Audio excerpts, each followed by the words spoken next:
Notre maison brûle. Et nous regardons ailleurs. The growing threat of climate change could define the contours of this century more dramatically than any other.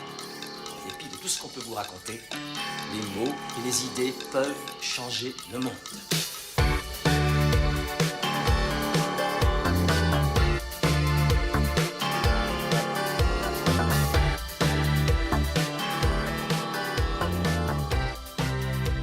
Bonjour à toutes et à tous et bienvenue sur CLAP, le podcast qui lance l'action.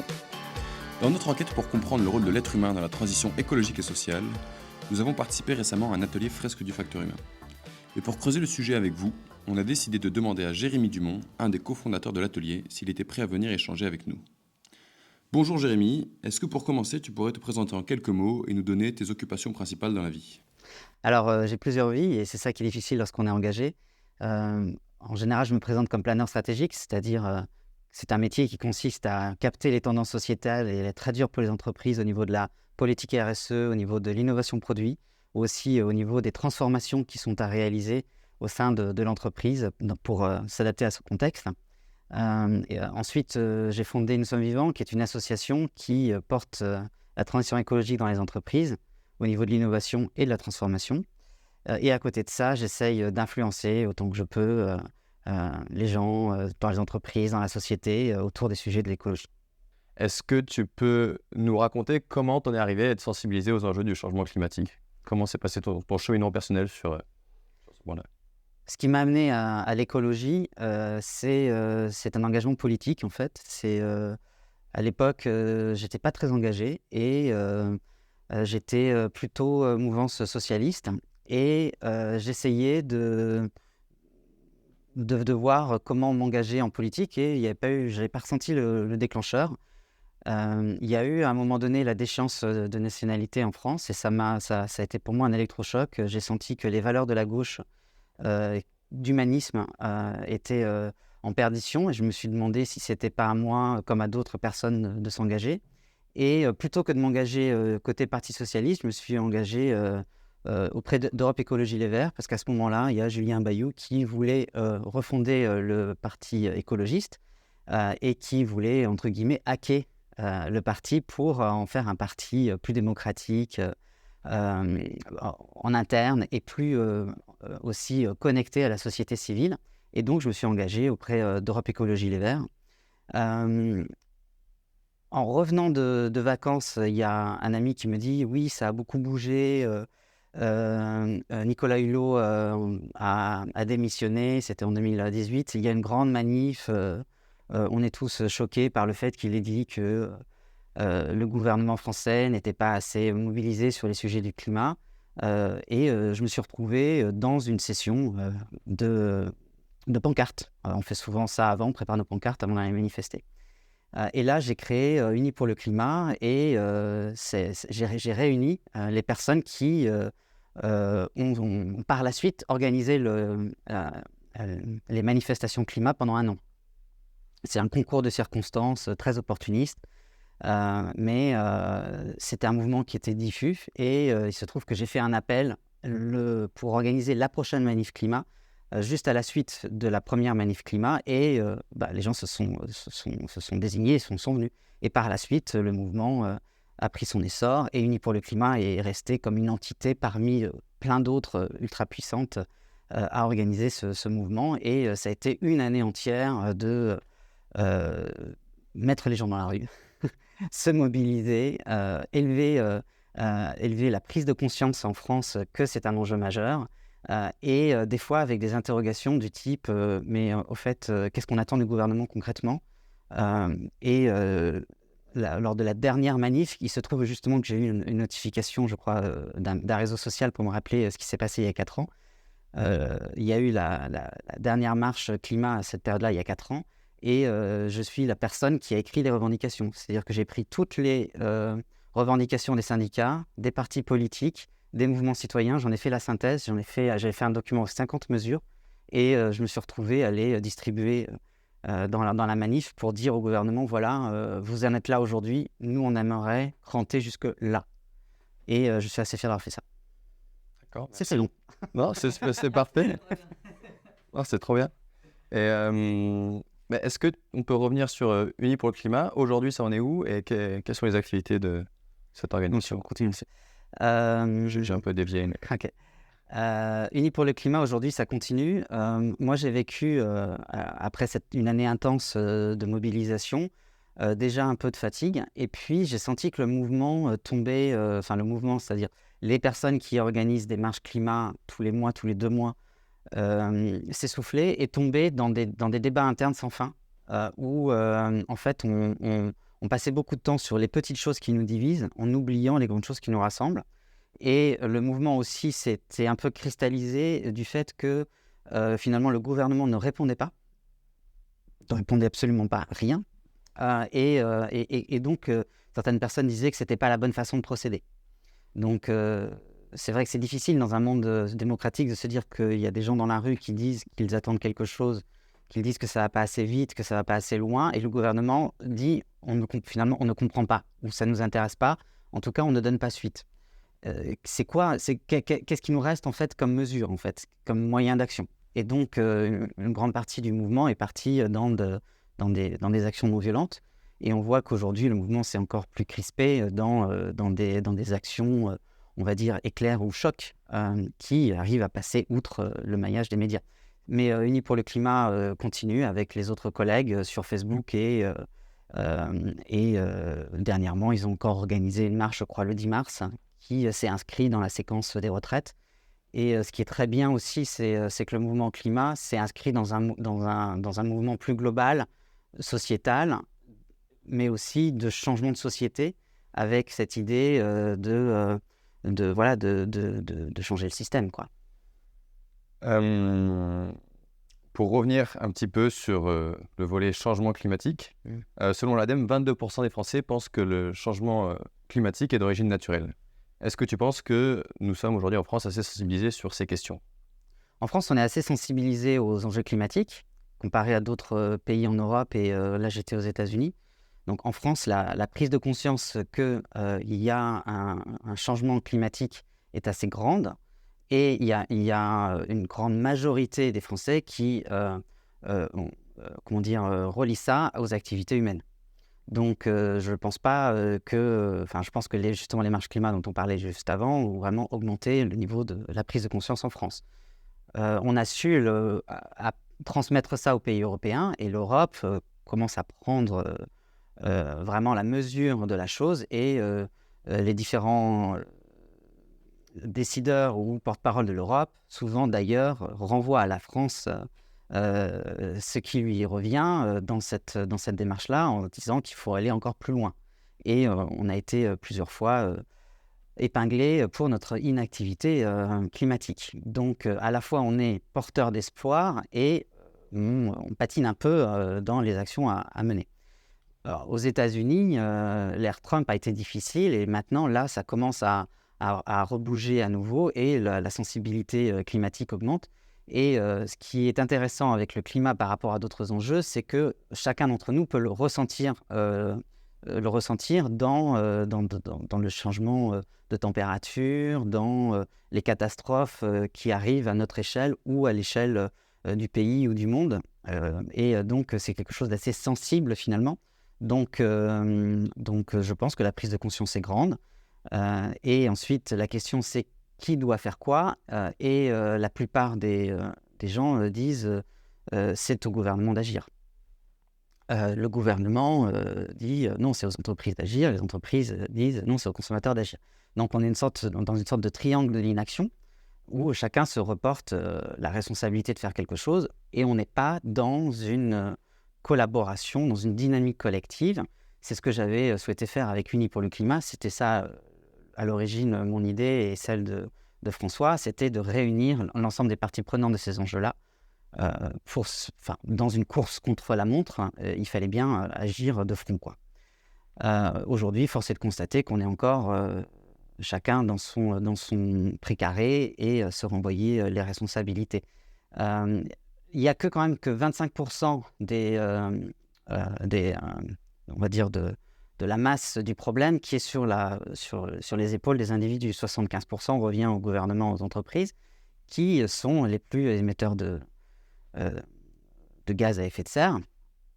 Donc, souvent, on a tendance à penser que tout est sur nous en tant que citoyens. Donc, quand même, j'aimerais redire que on en fait quand même pas mal. Un autre problème aussi dans le calcul de la masse de CO2, c'est qu'on oublie les émissions importées. Et donc, finalement, on dit, mais nous, en France, ça va. Non, nous, en France, ça va pas. On importe énormément de produits de consommation courante. Et là, il y a un petit progrès avec une barrière au niveau de l'Europe pour justement acter ces émissions importées. Jérémy, tu es le cofondateur de la fresque du facteur humain. Est-ce que tu peux nous expliquer un peu plus ce qu'est le facteur humain? Donc, le facteur humain, c'est la contribution négative des humains à des événements, par exemple le changement climatique. C'est quelque chose, c'est une définition que j'apprécie pas beaucoup parce que en fait, ça met à défaut l'humanité en partant du principe qu'ils sont coupables. Et c'est pas la meilleure façon de les motiver à changer de comportement. Donc, on a quand même tout ce phénomène avec l'anthropocène. C'est vrai qu'on vit une période depuis certains temps où l'humanité a déréglé le climat, entre autres. Mais pour motiver les gens à changer, il vaut mieux leur dire qu'ils font partie de la solution, plutôt leur dire qu'ils font partie du problème. Et leur faire entrevoir qu'avec des changements de comportement, on vivra mieux ensemble sur Terre. Donc, je préfère voir le facteur humain comme étant la psychologie du changement de comportement et permettre à chacun de comprendre ce qui se passe lorsqu'on sait qu'il faut changer, lorsqu'on veut changer mais qu'on n'y arrive pas. Je trouve que ça, c'est porteur d'espoir au niveau de chacun. Ça renvoie à Socrate, connais-toi toi-même. Après, le facteur humain, c'est toujours quelque chose de compliqué. C'est-à-dire que dans une entreprise, surtout aujourd'hui où tout est automatisé, où on pense que les humains sont rationnels dans une économie rationnelle, l'humain apparaît comme un facteur, on va dire, de dérangement. Et effectivement, les comportements humains ne sont pas que rationnels. Donc, il faut savoir que le facteur humain, il y a très longtemps, dans les années 50, c'est intervenu comme un facteur entre le facteur travail et le facteur capital, et que ça représentait la capacité des humains à avoir des compétences et à augmenter en compétences et donc en performance, en collaboration, en communication, en innovation. Et comme ces choses-là, dans le monde de l'entreprise et dans le monde de l'économie en général, étaient difficiles à appréhender, le facteur humain a été réduit à un facteur technologie. Et le facteur humain a disparu derrière ça. Donc aujourd'hui, on pense que la technologie est un levier de productivité et que l'humain est un facteur de dérèglement de cette équation. Et alors, qu'est-ce qui a amené à la création de cet atelier de la fresque du facteur humain? Pourquoi est-ce que tu considères que c'est nécessaire que soient vulgarisés ces sujets-là et que les personnes puissent comprendre mieux comment fonctionne le facteur humain? Ce qui m'a motivé à concevoir avec les collègues la fresque du facteur humain, c'est d'apporter la connaissance du facteur humain dans les entreprises. Moi, ce qui me motive, c'est d'apporter la transition écologique dans les entreprises. Et dans les entreprises, mon approche, c'est de me dire que ce sont des individus qui travaillent dans des entreprises, au-delà des entités. Comment on fait pour que des gens qui sont des managers prennent leurs responsabilités? Comment on fait pour que des gens collaborent sur les sujets climat, biodiversité? Comment on fait pour que les entreprises comprennent que au niveau individuel, leurs consommateurs doivent progresser dans leur changement de comportement et comment les aider? Donc ça, c'est les sujets qui m'intéressent et cet atelier de 3 heures permet de faire ça. J'aime bien lorsque le groupe de 10 personnes choisit effectivement la thématique prendre ses responsabilités dans l'entreprise. Et souvent, ce qui ressort, c'est de dire que la responsabilité est diffuse. Chacun a une feuille de poste et par rapport à cette feuille de poste, chacun a une responsabilité. La responsabilité de la détérioration du climat ou de la disparition des espèces animales, ils la voient comme une responsabilité globale de l'entreprise dans laquelle ils ont très peu finalement de leur mot à dire, même s'ils sont coupables quelque part. Donc c'est toujours quelque chose de très difficile à gérer au niveau de la classe des managers ou des collaborateurs dans l'entreprise. C'est finalement qui est responsable, même si on est tous responsables. Au niveau de la collaboration, c'est très difficile aussi parce que pas mal de personnes ont perdu la foi en fait, dans l'entreprise et moi, je pense que la plupart des gens en fait, se planquent en, fait, en ce moment. Ils attendent que ça passe et ils essayent de maintenir leur niveau de vie par rapport à leur famille et leurs emprunts, mais je pense qu'ils ont perdu la foi et donc ils essayent, ils sont pas aussi moteurs que ça du changement dans l'entreprise et je connais peu d'entreprises qui rémunèrent, qui donnent des incentives à leurs collaborateurs par rapport à l'engagement sur le climat et la biodiversité, alors qu'on a des exemples sur la transition ou la transformation digitale où vraiment les entreprises crantent les transformations d'entreprise, qu'elles se traduisent financièrement par de marché ou pas. Et donc au niveau individuel, comment aider le changement, quels produits amener dans les supermarchés, quels services leur proposer. Être écolo, c'est difficile, c'est gérer la complexité. Donc, on a besoin, en tant que consommateur, d'alternatives, de conseils, d'encouragement. Comment se déroule comment se déroule un atelier de la fresque du facteur humain? Alors, la façon dont se déroule un atelier, c'est que ça dure 3 heures.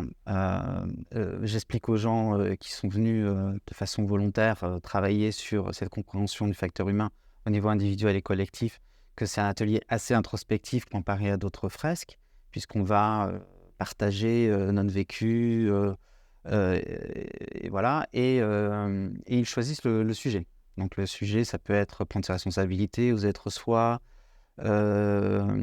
mieux collaborer pour que l'entraide devienne la norme, ça peut être devenir vegan, ça peut être réduire mes déchets plastiques, ça peut être respecter l'eau, ça peut être changer de rythme. Donc vraiment des sujets très divers et variés. Chez Nous Sommes Vivants, moi je pousse plutôt des sujets qui favorisent la préservation de la biodiversité. Mais au sein de l'association qui porte la fresque du facteur humain, les sujets peuvent varier et ne pas porter que sur l'écologie. Ensuite, on va travailler sur, une fois que ce sujet a été choisi, on va dire par exemple prendre ses responsabilités dans l'entreprise, on va pendant une bonne heure regarder tous les facteurs de changement ou de non-changement de comportement par rapport à ce comportement que les gens ont choisi. Donc on va regarder les émotions, les biais cognitifs, les habitudes. Et une fois que les gens ont compris comment ces facteurs de changement les affectent des fois de façon inconsciente, maintenant ils en ont conscience, ils savent que ça existe, ils savent que ça fonctionne et que ça intervient comme ça. Pendant une heure, on travaille sur comment en faire des amis pour cette fois-ci faciliter le changement de comportement vers le comportement attendu. Et après, moi ce que je fais, c'est une petite synthèse en 5 étapes de ce qu'on a appris ensemble en groupe de 10 pour se mettre en mouvement étape après étape pour réussir finalement à adopter ce nouveau comportement souhaité. Est-ce qu'après avoir étudié justement ces questions de changement de comportement et tous les facteurs qui vont affecter ces changements de comportement chez les individus, est-ce que tu penses que la société aujourd'hui est prête à changer le comportement de tous ces individus de manière globale et suffisante pour nous sortir de trajectoires climatiques effrayantes? Alors, où en sommes-nous au niveau de la société? Est-ce qu'on est confiant qu'un mouvement est enclenché et qu'on a les moyens de réussir? Quand on demande aux Français où ils en sont dans leur changement de comportement, et je l'ai fait avec Ipsos, on a fait un omnibus, ils disent, enfin, ce dont on se rend compte, c'est que quand même, ils ont quand même fait pas mal d'efforts. Et que finalement, ce qu'ils disent, c'est que pour arriver à cranter plus loin, ils voudraient avoir des alternatives sur le marché qui demandent un moindre effort. Donc voilà, des produits, des services qui sont moins mauvais pour l'environnement. Après, quand on creuse quand même, le comportement majeur enclenché par les Français, c'est recycler. Et il n'y a qu'un Français sur 2 qui le fait régulièrement. Donc on en est encore très loin sur un geste aussi basique. Lorsque on creuse sur ce qui a un impact sur le changement climatique lourd et douloureux, on a quand même, par exemple, que 10% des Français qui sont en train de réfléchir à lâcher la voiture. Donc, c'est faible. On est dans un entre-deux où, à la fois, les Français font beaucoup d'efforts et les efforts conséquents qu'il faudrait faire ne sont pas à l'ordre du jour. Donc des fois, je travaille sur la notion de confort réel et confort perçu. Et c'est vrai que lorsqu'on a un iPhone 13 et qu'on prend l'iPhone 14, on a le confort que l'on obtient est un confort perçu parce que effectivement, on a besoin d'un téléphone pour travailler, pour communiquer, etc. Mais la différence entre les deux est faible. Abandonner sa voiture en ville, quand on vit en ville, vraiment, c'est pas un gros effort, quoi. Abandonner sa voiture quand on vit en périphérie et qu'il n'y a pas autant de transports développés qu'à Paris, là, c'est un confort réel. Et je pense qu'on n'a pas aujourd'hui cette sensibilité-là pour comprendre quelles sont les contraintes réelles de chacun. Et on a un regard un peu indifférencié sur tout le monde, qui n'est pas facile. Donc, j'encouragerais quand même chacun à réfléchir à quelles sont ses réalités de vie, quel est son profil, quelle est sa vie aujourd'hui, en quoi ces changements sont-ils faisables, réalisables, faciles, et dans notre cas, en quoi ils sont vraiment compliqués. Et ce serait bien effectivement que le poids des changements se porte sur les classes les plus aisées et qu'on laisse un peu les classes qui ont le plus de difficultés aujourd'hui à joindre les deux bouts à vivre leur vie. Est-ce que le sujet du changement de comportement, justement, est aujourd'hui suffisamment considéré au vu des enjeux qui intéressent ? Alors, il est considéré par, on va dire, les sociologues j'ai appris en fait qu'en sociologie, ça permettait aux décideurs politiques de prendre des décisions parce que souvent la question c'est qu'est-ce qu'on peut faire au niveau législatif, qu'est-ce qu'on peut faire qu'est-ce qu'on peut prendre comme mesures au niveau politique qui vont favoriser les changements de comportement. Mais au niveau sociologique et au niveau de la décision gouvernementale, on est souvent au niveau des changements de comportement, on va dire, par la carotte et le bâton. C'est-à-dire, on vous interdit de faire ça, et si vous le faites, vous avez une amende, ou si vous le faites, on vous donne un bonus. Et en fait, ces changements de comportement-là, les scientifiques nous disent qu'ils sont... et c'est efficace, mais pas en profondeur et pas dans la durée. Donc une fois que la mesure ou le gendarme partent, on revient et on le voit avec le port du masque. Tout le monde disait, mais vous voyez, une fois que c'est légiféré et que c'est interdit, vous voyez, les gens ils changent. Donc on devrait faire la même chose pour le climat et interdire. Et on a vu que une fois que la mesure est partie et que le policier est parti, plus personne n'a mis le masque, même s'il fallait encore le mettre pendant une certaine période de temps. Ce qui motive les comportements, c'est un changement individuel profond. C'est ce qu'on appelle la motivation intrinsèque. Donc, c'est par exemple quand on est vegan, c'est une nouvelle identité. C'est pas que je ne mange plus de viande, c'est je suis vegan. Et je suis vegan, c'est une posture qui vise à ne plus manger ses amis parce qu'on est en connexion avec la nature et les autres, et parce qu'on est en connexion, on va pas les manger. Et donc, on va pas on va être en cohérence avec soi-même. Et ce changement-là de comportement, c'est plus du ressort de la psychologie. Donc, ce que moi, c'est mon approche de ce qui s'appelle le facteur humain, la psychologie de changement de comportement. Et en psychologie, je trouve qu'il y a moins de travaux sur le facteur humain et le changement de comportement. J'ai vu des travaux faits sur les émotions, qui sont très intéressants. C'est un sujet assez porteur en ce moment. Il y a beaucoup de travaux aussi sur comment les biais cognitifs nous influencent, donc c'est assez intéressant. Voilà, qu'est-ce que je pourrais dire d'autre? C'est bien, c'est bien. Donc la psychologie, les émotions, j'avais un truc en tête. Donc au-delà de la prise en compte, pour faire avancer la connaissance sur le facteur humain, c'est vrai que la psychologie et les psychologues sont clés. Après, il faudrait en fait que tous ces scientifiques travaillent ensemble, aussi bien sociologues que psychologues, que psychiatres, que même philosophes. Aujourd'hui, chaque discipline travaille dans son coin et il n'y a pas d'approche globale, commune, qui pourrait nous faire avancer sur, par exemple, la prise en compte des émotions. Voilà. Alors, qu'est-ce que tu donnerais comme conseil à des personnes qui font de la sensibilisation aux enjeux du changement climatique, à des acteurs de la transition qui veulent faire changer les comportements autour d'eux? Pour tous ceux qui sont acteurs sur le terrain du changement de comportement, je leur donnerai 3 conseils. Le premier, c'est de comprendre la diversité des facteurs de changement et de non-changement de comportement. Moi, ça m'a beaucoup aidé d'avoir cette carte. Et donc, on les retrouve dans la fresque du facteur humain, mais c'est les émotions, les biais cognitifs, les habitudes, on va dire les croyances et les représentations.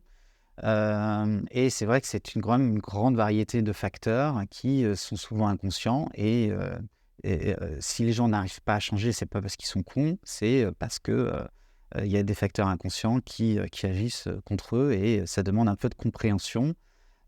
Et des fois, une petite question du genre pourquoi aujourd'hui tu n'y arrives pas à changer de comportement, qu'est-ce qu'on pourrait faire pour t'aider? Et bienvenue plutôt que voilà, tu devrais aller plus vite, je comprends pas pourquoi tu le fais pas. Voilà. La deuxième, c'est moi j'ai appris à travailler en 5 étapes. Donc prendre le changement de comportement en 5 étapes, c'est déjà accepter l'idée que c'est pas parce qu'on sait qu'on fait. Donc la première étape, c'est sortir du déni, donc c'est savoir. La deuxième étape, c'est trouver la motivation en soi. Donc est-ce que moi j'ai intérêt à changer et qu'est-ce qui me motive à changer? Et ça, c'est quand même une étape qu'on oublie.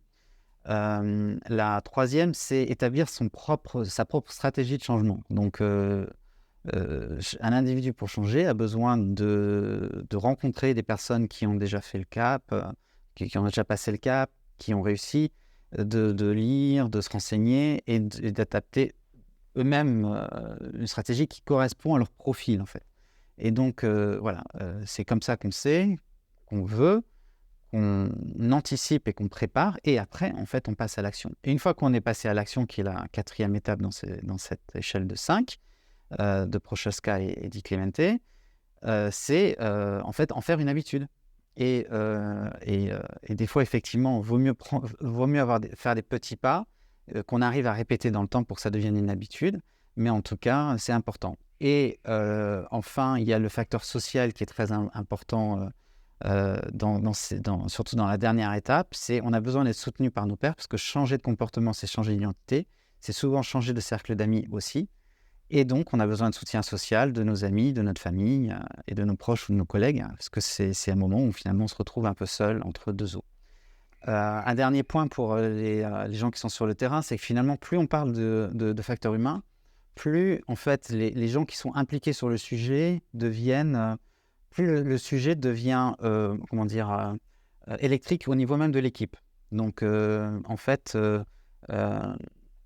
il faut avoir un combat éthique, mais il faut aussi avoir l'éthique du combat.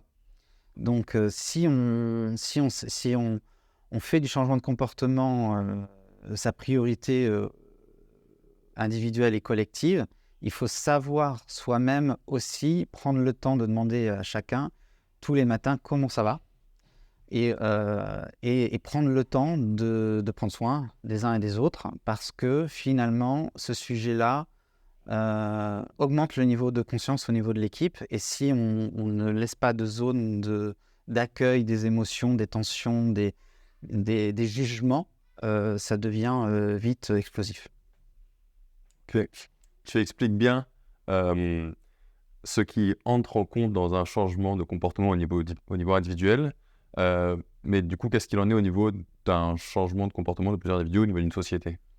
Alors, à côté de la fresque du facteur humain, j'ai lancé la fresque des imaginaires. Et en fait, c'est ça qui, à mon avis, les imaginaires, les représentations, qui peut avoir un impact au niveau sociétal, c'est-à-dire comment finalement on rend l'écologie et les comportements non seulement responsables, mais désirables.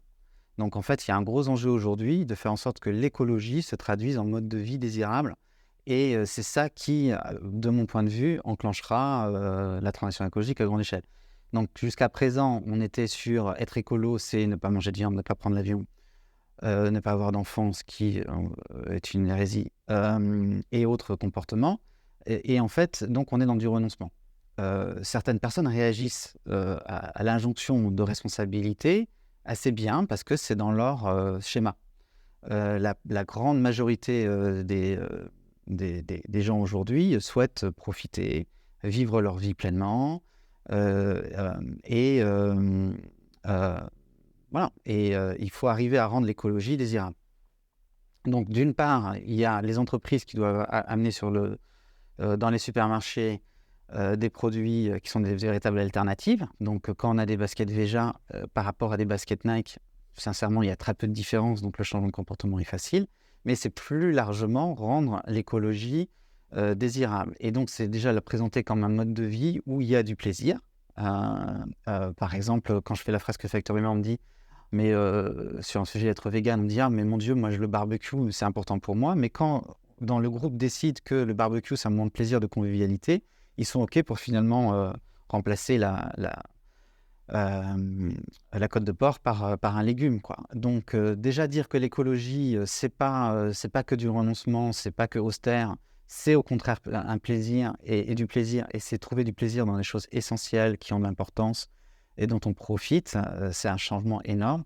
Et on a encore beaucoup de choses à faire pour marketer et rendre désirable, par exemple, des alternatives à la viande. On dit qu'un steak végétal, c'est l'alternative à un steak. Non, il faut rendre le plat végétal désirable en tant que tel, sans référence à quelque chose d'autre, parce que c'est pas l'univers animal et l'univers végétal ne sont pas les mêmes. Et on ne sait pas aujourd'hui rendre l'univers végétal désirable à un consommateur lambda. Donc il y a encore énormément de travail à faire pour amener des alternatives et rendre ces alternatives désirables pour ce qu'elles sont, sans se présenter comme des substituts moins mauvais.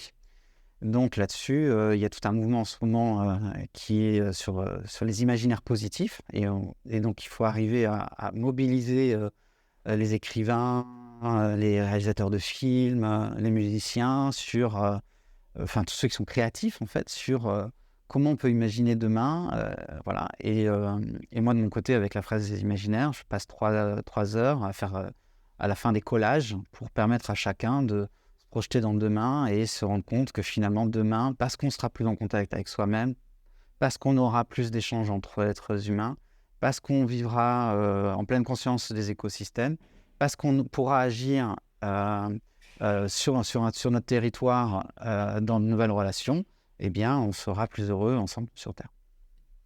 Pourquoi est-ce que les imaginaires jouent un rôle aussi important dans nos sociétés?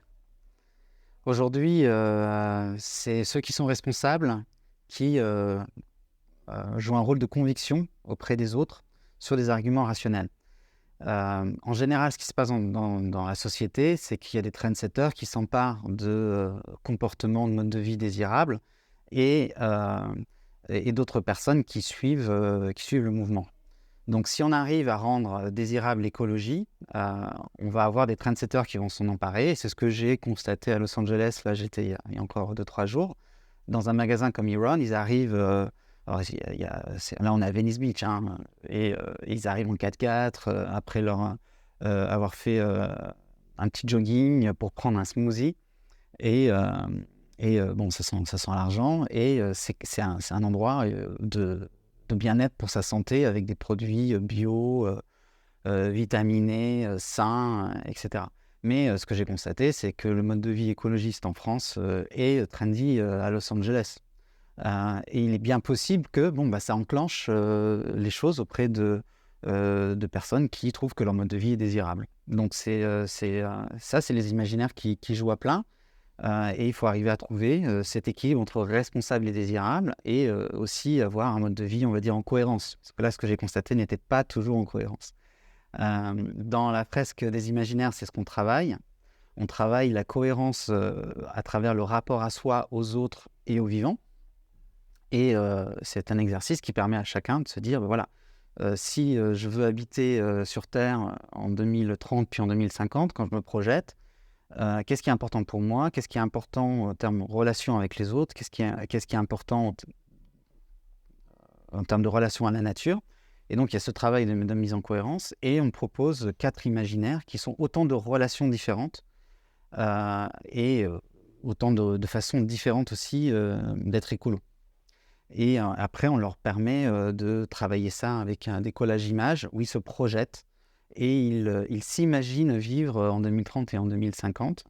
Et c'est sympa de voir ce qui émerge parce que dans le premier imaginaire, celui de l'anthropocentrisme, c'est un univers où en fait les gens expriment avoir besoin de manger, avoir un toit, avoir de la sécurité, mais ils ne savent pas aujourd'hui comment le faire autrement que en exploitant la nature ou en exploitant les autres êtres humains. Et ils se sentent coupables et un peu penauds et ça les empêche de se projeter. Dans le deuxième imaginaire, on est dans le biocentrisme, donc première ouverture sur le non-humain, et ils découvrent les autres êtres non-humains, les animaux, à un moment donné où certains d'entre eux sont en voie de disparition. Et donc là, ils se sentent tristes. Et donc, on a 2 univers, quand même, 2 imaginaires forts et qui sont très ancrés aujourd'hui dans nos représentations, qui sont dystopiques. On a détruit la nature, pourtant on a quand même besoin de manger, vivre, et des fois même la nature leur fait peur. C'est un monde sauvage, avec des sauvages, et la nature elle-même, finalement, où c'est précieux et c'est cassé, et où on n'a plus finalement notre place. Donc ça crée beaucoup d'éco-anxiété et c'est extrêmement anxiogène. Donc après, on propose 2 autres imaginaires qui permettent, eux, d'envisager sereinement l'avenir. Le premier, la sérénité vient du temps long et de la reconnexion à la nature, c'est prendre conscience qu'on vit sur une planète Terre qui est Gaïa, qui est vivante, que quoi qu'on ait fait, finalement, en tant qu'être humain, on appartient à la nature. Nous sommes, intrinsèquement, moi, en tant qu'être humain, je fais partie des êtres vivants de cette planète et on est connecté et on ne peut pas m'enlever le fait d'être un être vivant parmi d'autres. Et s'inscrit là-dedans le temps long, quoi qu'on fasse, la Terre survivra et on prend conscience des cycles, cycle du temps, cycle de la vie, cycle de l'azote, du CO2, et donc finalement cette belle machine qu'est la nature, et on peut s'en remettre en toute confiance. Et le dernier imaginaire qui est un univers de symbiose, on va dire, qui est donc l'univers de la régénération, où l'humain peut, en bonne intelligence avec les autres humains et les autres non-humains, améliorer les conditions de vie sur Terre, et on admet que l'être humain peut avoir une contribution positive en collaboration. Et ça nous sort vraiment de cette anxiété forte de l'anthropocentrisme où la meilleure façon d'être sur Terre, c'était de limiter son impact négatif et, si possible, de se faire le plus petit possible. Là, enfin, on dit que on peut amplifier les actions positives que les êtres humains peuvent faire en bonne intelligence avec le monde vivant. Ok, c'est très clair. Merci Jérémy d'avoir partagé tout ça avec nous et merci d'avoir accepté notre invitation. C'est la fin de ce 2e épisode du podcast Clap. Pour nous soutenir, n'hésitez pas à aller noter ce podcast et si le sujet vous intéresse, on vous invite à aller découvrir le reste du projet Carbone Odyssée sur nos différents réseaux. Et je vous dis à très bientôt pour un nouvel épisode de Clap.